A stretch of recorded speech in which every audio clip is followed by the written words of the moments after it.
Even on the longest days of the year, Amy hopefully is already up and working when the sun rises over her Fonda farm. Little Jacob swings between a dozen cows during 6 a.m. milking, and her husband handles the farm while she works a full-time sales job in her home office until 5. Then she's back out to the barn until 8 p.m. That's a 15-hour day, and every day of hard work, the farm is losing money. When the milk check comes in, it doesn't even cover the cost to produce the milk.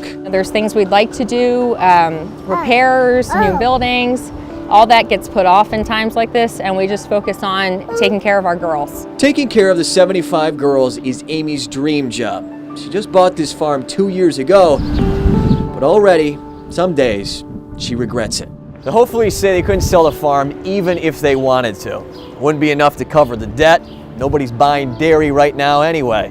There are farmers who have sold all their cows and some of their equipment, and they're still in the hole.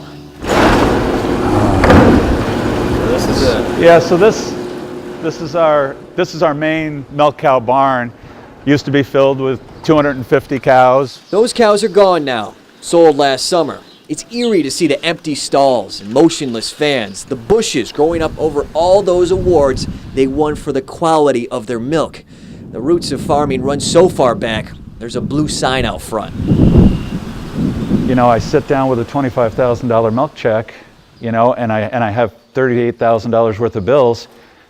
Every 2 weeks, it just doesn't work. LaGrange can't control what he's paid for his milk. The federal government sets the price using a complicated formula. It isn't connected to what you pay in stores for a gallon. For consumers, a gallon of milk costs about the same as it did in 2003. In 2014, farmers' prices hit a high, but they dropped about 30% in 2015 and stayed there. Farmers are getting out. There are 20% fewer dairy farms today in New York than even 10 years ago, but about the same number of cows. The 4,400 farms left are producing more milk. The state says the average cow today produces more than double the amount she was producing in 1970. We're going to figure this out. State Ag Commissioner Richard Ball says that's the problem. Too much milk. Dairy exports are down 3 to 4%. And with tariff talk ramping up, Ball is worried about an even bigger hit.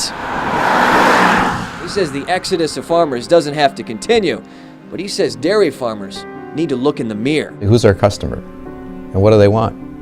And are we meeting their needs? And I think this is where the dairy industry in particular has kind of gotten separated. We've been so good at what we do in production that we don't think about the consumer or what they want. Still, the state is trying to get New Yorkers to buy more dairy through marketing and school programs. And in the past 2 years, the state has put $50 million into plants making dairy products with a longer shelf life, like cheese and butter. Ball says he's optimistic about the long term. You know, today I'm more excited than I've ever been about the future of agriculture.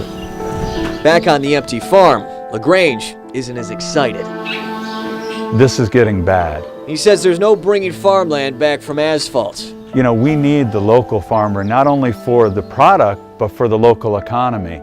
And that whole picture has to be understood. And I'm worried that it's getting too late. LaGrange has a desk job now. He's the town supervisor. His old herd is spread out among fewer, likely much bigger, farms. The Hopefullys are still hanging on in one of the few places where the cows are still known by names and not just numbers. Asa Stakel, News Channel 13.